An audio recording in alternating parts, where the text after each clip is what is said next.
जय जगन्नाथ मु ज्योतिर्विद डॉक्टर भवानी शंकर महापात्र आपण मानू भाग्य दर्पण कार्यक्रम स्वागत जनाऊँ। आमे अनेक समय देखू अनेक व्यक्ति विशेष शेयर मार्केट रे अर्थ इन्वेस्टमेंट करथांती, शेयर मार्केट रे ट्रेडिंग करथांती। अनेक व्यक्ति विशेष को सफलता मध्य मिली थाए एवं अधारू अधिक लोक कहवा अनेक समय व्यतिव्यस्त हो मार्केट रु पैसा बाहर कर दियंती बा क्षति रे मध्य पड़ी थांती। तेबे आम जातक केउ ग्रहंकर स्थिति भल थिले बा जातक केउ ग्रह जोग थिले बा जातक केउ दशा बा महादशा चली थिले शेयर मार्केट रे आमे जदि किछि पूंजी निवेश करिवु, शेयर मार्केट रे जदि किछि इन्वेस्टमेंट करिवु ताहले गोटे भल रिटर्न आमे पाई परिवु बा भल आर्थिक लाभ बा बेनिफिट फायदा आमको मिल पारिबो। तेबे साधारण भाव में कहा जाए जदि आपण शेयर मार्केट रे इन्वेस्टमेंट करूचंती ताले प्रथम देखिए आपण को जातक एकादश भाव जहाँ आम कहू 11th हाउस, एकादश भाव में केउ ग्रह अच्छा, एकादश स्थान को केउ ग्रह देखुंट, एकादश स्थान में जदि शुभ ग्रह थांती ताले शेयर मार्केट शुभ फल प्राप्ति होता है। कहीं एकादश भाव हूँ जातक लाभ भाव बा आय भाव, आप जहाँ लाभ करेंगे बा जहाँ आय करेंगे ता डिपेंड कर आपंकर बेनिफिट ता आप एकादश हाउस जना पड़। तेणु 11th हाउस रे जदि शुभ ग्रह अच्छा ताहले निश्चय आप शेयर मार्केट प्रॉफिटेबल स्थिति को जाइपारे। से 11th हाउस बा एकादश स्थान को जदि शुभ ग्रह देखुंट ताहले मध्य आप शेयर मार्केट रु भल दुई पैसा रोजगार करें। किंतु जातक जदि ठीक यार विपरीत अर्थात एकादश स्थान को जदि शनिकर दृष्टि रही, अशुभ ग्रह शनिक दृष्टि रही बा शनि आपण जोग कारक नुहंती, एकादश स्थान को शनिक दृष्टि, एकादश स्थान रे केतुंकर स्थिति बा केतुंक दृष्टि जदि रही बा एकादश स्थान अधिपति बा 11th लॉर्ड जी एकादश घर जी मालिक सी जदि जातक नीच रवि सहित युक्त कौन सी अशुभ ग्रह द्वारा आपणकर पीड़ित अच्छी ताहले मध्य आपण जेतिक बेनिफिट लाइफ रे पाइबा कथा ता पाई परिबे नाही। हुए तो आप शेयर मार्केट इन्वेस्टमेंट करि पारंती, किछि पूंजी खटै पारंती, कि से मार्केट जेतिक बेनिफिट नबा कथा ता पाइबे नाही। से भली जदि आपण जातक चंद्र आउ केतु एकत्र अच्छा, चंद्र केतु एकत्र रहिले बा चंद्र राहु एकत्र रहिले किंबा चंद्र शनि एकत्र रहिले व्यक्ति विशेष कौन हुए ये अल्प अल्प छोट छोट टेंशन रे भांगी पड़ी पारंती। आपणकर पेशेंस बेसी रहे ना, धैर्य शक्ति रहे ना। धरंतु मार्केट कौन से कारण टिके डाउन गला ताले पेशेंस रखिबार अछि, किंतु आपण इम्पेशेंस हो जिवे, आपण अस्थिर हो जिवे एवं तुरंत आप चिंता करिए काले मोर क्षति हो क्षति तो हो सारी किसी से क्षति को आप पुणी बाहर करदे जोटा कि परे जो बेनिफिट आप पाइबा कथा ता पाइबे ना। विभिन्न अर्थनीतिज्ञ जदि आम देखा विचार ताले शेयर मार्केट रे आप सदाबले लॉन्ग टर्म रे इन्वेस्टमेंट करने आवश्यक। शेयर मार्केट रे जदि आम फंड कैटेगरी देखू विभिन्न कैटेगरी रही तेरे ता भितर आपणकर जो देखा लार्ज कैप, मिड कैप एवं स्मॉल कैप रही। केतबले स्मॉल कैप रे बहुत बेनिफिट होता है, केतबले मिड कैप रही है, केतबले लार्ज कैप रही है, केतबले मल्टी कैप तीनोटी को मिश्रण करके मल्टी कैप होता है। तेणु जो मैंने मार्केट को भल भाव स्टडी करिसेंती, जो मैंने अर्थनीतिज्ञ विशारद सेमानकर मध्य परामर्श नेबा आवश्यक। किंतु ता पूर्वरु जेते परामर्श नेले मध्य जदि जातक ग्रह आपन को समर्थन करिवो नाही, जातक दशा आपन को नकारात्मक चलिवो ताहले सब विद्या बुद्धि आपनकर नष्ट हो जिवो बा आपण किछि लाभ पाइबे नाही। से भली आउ एक कथा कहा जाए जे बुध होचंती शेयर मार्केट रो कारकत्व ग्रह।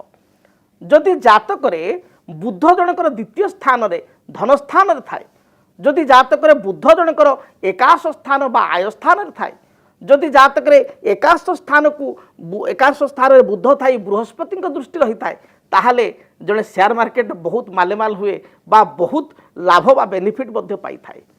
तेणु प्रथम कथा हूँ समस्त इन जेनराल जे शेयर मार्केट आप इन्वेस्टमेंट करुँचे से गोटे कथा आसुची बा तार एडभार्टाइजमेंट बहुत समय आसुची सब्जेक्ट टू मार्केट रिस्क बोले आसुची। तेणु आपड़ जेतिक रिस्क कैपेसिटी रे नहीं पारिबे से अनुसार आप इन्वेस्टमेंट करंतु।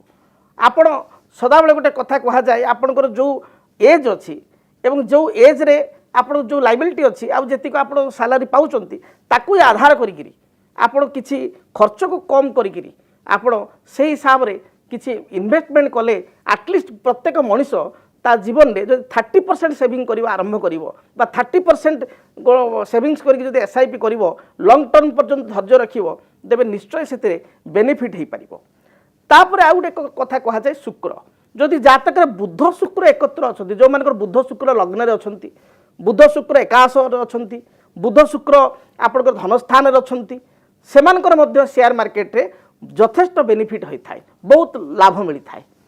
ଯେତେବେଳେ ଜାତକରେ ଅଷ୍ଟମପତି ଦଶାର ବା ଅନ୍ତର୍ଦଶା ଚାଲିଥାଏ, ଯେତେବେଳେ ଧନପତି ଦଶାରେ ଅଷ୍ଟମପତି ଅନ୍ତର୍ଦଶା ଚାଲିଥାଏ ଏବଂ ସେୟାର ମାର୍କେଟରେ ଯଦି ଜଣେ ଇନଭେଷ୍ଟମେଣ୍ଟ କରିଥାଏ ତାହେଲେ ବହୁତ ଭଲ ତାକୁ ପ୍ରଭାବ ମିଳିଥାଏ ଏବଂ ଭଲ ସେୟାର ମାର୍କେଟରେ ଇନଭେଷ୍ଟମେଣ୍ଟ ହୋଇଥାଏ। ଯେଉଁମାନଙ୍କ ଜାତକରେ ରାହୁ ବହୁତ ପଜିଟିଭିଟି ଥାନ୍ତି, ରାହୁ ବହୁତ ଭଲ ଥାନ୍ତି, ରାହୁ ବୃଷରେ ଉଚ୍ଚ ଥାନ୍ତି, ରାହୁ ଯେଉଁମାନଙ୍କ ଜାତକରେ ଏକାଦଶ ବା 11th ଭଲ ସ୍ଥିତିରେ ଥାନ୍ତି, ବୃହସ୍ପତିକୁ ଦୃଷ୍ଟିରେ ଥାନ୍ତି, ରାହୁ ମଧ୍ୟ ବହୁତ ସମୟରେ ମାଲମାଲ କରେ, ସେମାନଙ୍କୁ ମଧ୍ୟ ଆପଣଙ୍କର ଏଥିରେ ବହୁତ ବେନିଫିଟ୍ ମିଳିଥାଏ। ମାତ୍ର ସେଇ ରାହୁ ଯଦି ଜାତକରେ ରାହୁ ଦଶା ଚାଲିଛି, ରାହୁ ନକାରାତ୍ମକ ଅଛନ୍ତି, ରାହୁରେ ଚନ୍ଦ୍ର ଚାଲିଛନ୍ତି, ରାହୁରେ ଆପଣଙ୍କର ଜାତକରେ ଶୁକ୍ର ଚାଲିଛନ୍ତି, ରାହୁରେ ବୃହସ୍ପତି ଚାଲିଛନ୍ତି ବା ରାହୁ ଖରାପ ଅଛି ବା ରାହୁ ନୀଚ ଅଛି, ରାହୁ ଦଶା ଚାଲିଲେ ମଧ୍ୟ ଏ ଆପଣଙ୍କୁ ସେୟାର ମାର୍କେଟ ବର୍ବାଦ କରିଦେବାର ମଧ୍ୟ ସମ୍ଭାବନା ଦେଖା ଦେଇଥାଏ। ବହୁତ ବ୍ୟକ୍ତିବିଶେଷ ରାହୁଙ୍କର ପାଇଁ ପଜିଟିଭ୍ ହେଇଛନ୍ତି, ବହୁ ବ୍ୟକ୍ତିବିଶେଷଙ୍କୁ ରାହୁ ନକାରାତ୍ମକ ଥିବାରୁ ତଳିତଳାନ୍ତ ମଧ୍ୟ କରିଛି। ତେଣୁ ଡିପେଣ୍ଡ କରେ ଆପଣଙ୍କ ଜାତକରେ ମହାଦଶା ଅନ୍ତର୍ଦଶା କ'ଣ ଚାଲିଛନ୍ତି, ଜାତକରେ ଗ୍ରହ ସ୍ଥିତି କେମିତି ରହିଛି।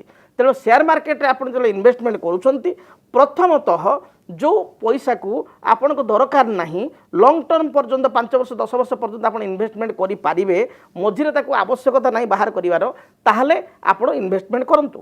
ଏବଂ ଇନଭେଷ୍ଟମେଣ୍ଟ କରିବା ପୂର୍ବରୁ ଆପଣ ସବୁଗୁଡ଼ିକୁ ରିସ୍କ ଇନଭେଷ୍ଟମେଣ୍ଟ ଦିଅନ୍ତୁ ନାହିଁ। ଲାର୍ଜ କ୍ୟାପ୍, ମିଡ୍ କ୍ୟାପ୍ ଏବଂ ସ୍ମଲ୍ କ୍ୟାପ୍କୁ ଆପଣ ପ୍ରପରଲି ତାକୁ ଗୋଟେ ପୋର୍ଟଫୋଲିଓ ବନେଇକିରି ବା କାହାର ଗାଇଡେନ୍ସ ନେଇକିରି ଆପଣ କରନ୍ତୁ, ତାହା ମଧ୍ୟ ଆପଣଙ୍କ ପାଇଁ ସୁଇଟେବଲ୍ ରହିବ। ସେଇଭଳି ନ୍ୟୁମରୋଲୋଜିକାଲି ଆପଣଙ୍କର ଯେଉଁ ତାରିଖରେ ଜନ୍ମ, ସେଇ ତାରିଖ ସମ୍ପର୍କିତ ଯଦି ଆପଣଙ୍କର ଦିନରେ ଆପଣ ସେୟାର ମାର୍କେଟ ଇନଭେଷ୍ଟମେଣ୍ଟ କରନ୍ତି ଏବଂ ସେଇ 12ଟି ଯଦି ଆପଣଙ୍କ ସପକ୍ଷରେ ରହିଥାଏ ତାହେଲେ ମଧ୍ୟ ଆପଣଙ୍କୁ ସୁଇଟେବଲ୍ ଫଳ ମିଳିବ। ତେଣୁ ଆପଣ ଏଗୁଡ଼ିକ ସବୁ ଗାଇଡ଼ଲାଇନ୍ ଯାହା ଅଛି ଜ୍ୟୋତିଷ ଶାସ୍ତ୍ର ହିସାବରେ ତାକୁ ତର୍ଜମା କରନ୍ତୁ, ମାର୍କେଟକୁ ଆନାଲିସିସ୍ କରନ୍ତୁ, ଦେନ୍ ଆପଣ ଇନଭେଷ୍ଟମେଣ୍ଟ କରନ୍ତୁ, ଦେଖିବେ ନିଶ୍ଚୟ ଭଲ ରିଟର୍ନ ବା ଗୁଡ୍ ରିଟର୍ନ ପାଇପାରିବେ। ଭାଗ୍ୟଂ ଫଲ୍ୟତି ସର୍ବତ୍ର ନଚ ବିଦ୍ୟା ନଚ ପୌରୁଷ। କର୍ମ ଏବଂ ଭାଗ୍ୟ ପରସ୍ପରର ପରିପୂରକ, ମାତ୍ର ଅନେକ ସମୟରେ କର୍ମ କରି ସୁଦ୍ଧା ଯୋଗ୍ୟତା ଦକ୍ଷତା ଥାଇ ସୁଦ୍ଧା ବ୍ୟକ୍ତିବିଶେଷ କାହିଁକି ପାଇପାରନ୍ତିନି ଫଳ। ଇଂରାଜୀ ମାସ ଜୁଲାଇ ମାସଟି ଆପଣଙ୍କ ପାଇଁ କିପରି ରହିବ?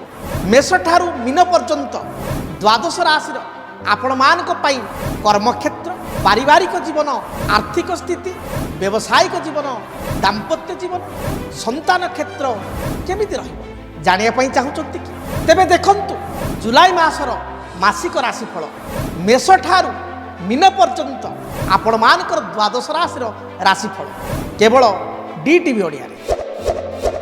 DTV ଓଡ଼ିଆକୁ ଦେଖିବା ପାଇଁ ବା ଆପଣଙ୍କ ରାଶିର ରାଶିଫଳ ସମ୍ପର୍କରେ ବିସ୍ତୃତ ଭାବେ ଜାଣିବା ପାଇଁ ଚ୍ୟାନେଲକୁ ସବସ୍କ୍ରାଇବ୍ କରନ୍ତୁ, ବେଲ୍ ବଟନକୁ ଦୟାକରି ଅନ୍ କରନ୍ତୁ ବା କ୍ଲିକ୍ କରନ୍ତୁ, ଯଦ୍ୱାରା କି ଜୁଲାଇ ମାସର ପ୍ରତ୍ୟେକ ରାଶିର ମେଷଠାରୁ ମୀନ ପର୍ଯ୍ୟନ୍ତ ଆପଣମାନଙ୍କ ରାଶିର ନୋଟିଫିକେସନ୍ ଆପଣଙ୍କୁ ମିଳିପାରିବ ଏବଂ ଜୁଲାଇ ମାସଟି କେମିତି କଟିବ ସେ ସମ୍ପର୍କରେ ଆପଣମାନେ ଜାଣିପାରିବେ।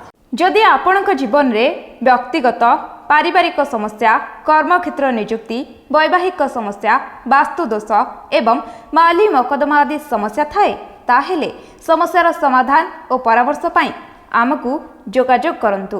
ଜ୍ୟୋତିର୍ବିଦ doctor Bhabani Shankar Mahapatra, Budheswari colony, plot number 26, Bhubaneswar.